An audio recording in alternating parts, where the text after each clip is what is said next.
During exercise, let's talk about after exercise and fatigue.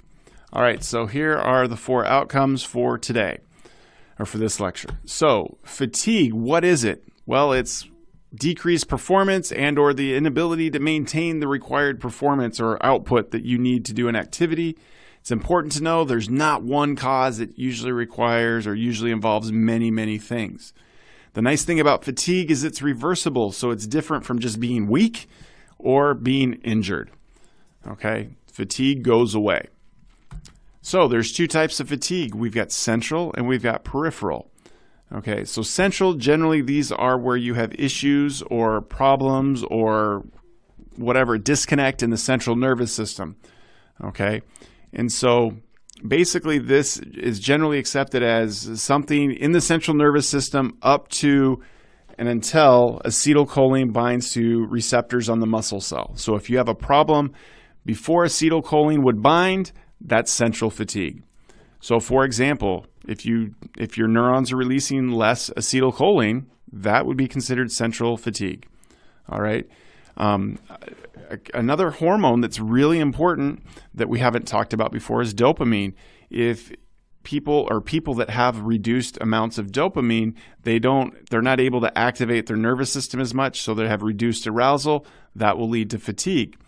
Kind of on the other side, serotonin, if you've got high levels of serotonin, this actually causes an increase in something called rating of perceived exertion that we're going to talk about at the end of this lecture. Basically, that makes it feel like for a given activity, you're working harder. Okay, so if high levels of serotonin compared to normal levels, high levels of serotonin, that 8-minute mile that you normally do that feels really easy might make it feel really difficult on a given day. Peripheral fatigue, on the other hand, is from the time acetylcholine binds to the receptor on the muscle cell until cross-bridge cycling occurs. So this is within the muscle itself. All right, so you might have decreased ATP delivery and or availability. You have metabolic byproducts accumulating, such as hydrogen ion. Hydrogen ion actually makes it more difficult for calcium to bind to troponin. And so if you can't get calcium bound to troponin, then tropomyosin doesn't move, then actin and myosin don't bind together. You have fewer cross bridges, less force. Or just for some reason the contractile mechanism fails, and there are many ways that can happen. Okay, so for example, you could have a depletion of your phosphocreatine system. Remember, the ATP PCR system, we use short-term high-intensity exercises that causes us to create ATP. However, it takes longer to create the phosphocreatine than it does ATP. And so if I don't have the phosphocreatine, I can't create the ATP, and so I get tired. I could also have low levels of glycogen in my muscle. Okay, glycogen is used to create ATP through glycolysis and then oxidative phosphorylation. All right, we have relatively small amounts of muscle glycogen, and so once we use that, they're gone, and it can lead to fatigue. So when we hit the wall, or when a person truly hits the wall, they've likely depleted all of their muscle glycogen. All right, and then there are other things. So heat, when we exercise, we heat up. Heat causes chemical reactions to occur more quickly, which means we're going to use all of these substrates up more quickly, and so then they're gone, and then we get tired. Lactate, remember, it doesn't cause fatigue, but it's correlated with fatigue. And so when we have high levels of lactate, like we talked about on the last lecture, that's correlated with just the inability to continue to use it. And so there's probably a lack of oxygen. This ties into hydrogen ion.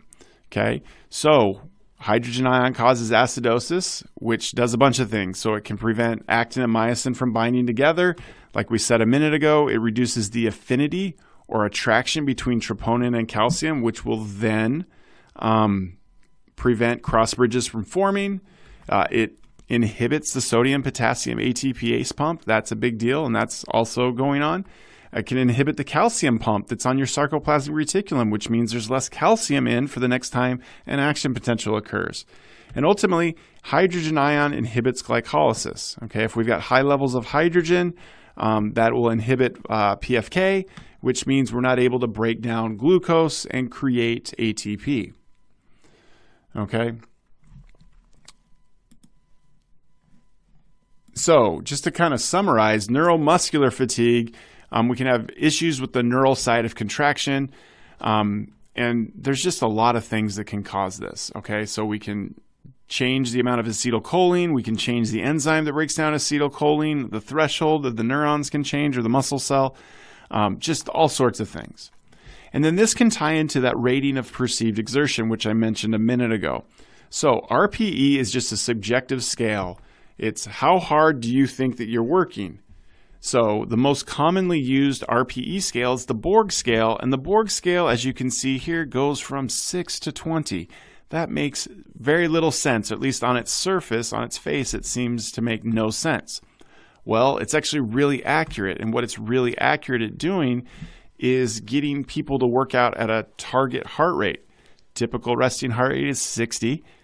Max heart rate in young adults is 20. So there you go. Multiply your RPE by 10 and your heart rate's probably right around there. The last thing that I want to talk about is the central governor theory, and this can also cause you to feel fatigued. Okay, with the central governor theory, it's basically saying, hey, you've got this thing in your brain that its job is to prevent injury from occurring. If this part of your brain, the governor, feels like you're going that way, not that you're injured, not that you're even close to being injured, but if you're getting close to getting into a bad situation, it's just going to stop. It's going to prevent motor units from being recruited, so intensity goes down. Okay, the job is to prevent injury. But it's possible to overcome this, but it's one of those things that occurs. So the reason we know it's possible to overcome this is that generally, let me back up. Because of the central governor, because of the central governor, we likely stop exercising before we reach complete exhaustion. I'm willing to bet that few, if any of us, have actually truly hit the wall. Like, I think there are times that we are tired and we're exhausted, but I don't think that that many people actually hit the wall, that bonk, or however you want to look at it. Okay, this is something we see like in elite athletes, like the triathlon. There's always those people crawling across the finish line during the Ironman, that sort of thing. That's kind of complete exhaustion. Most of us, I don't think, will ever get there. All right, so obviously that should say not something about economy of effort, because we talked about economy of effort in the last lecture, but just describe what is meant by rating of perceived exertion. That's what I meant to say there. So that's it. We've got one more lecture in this unit, and then it's time for an exam, and then we start the cardiorespiratory section.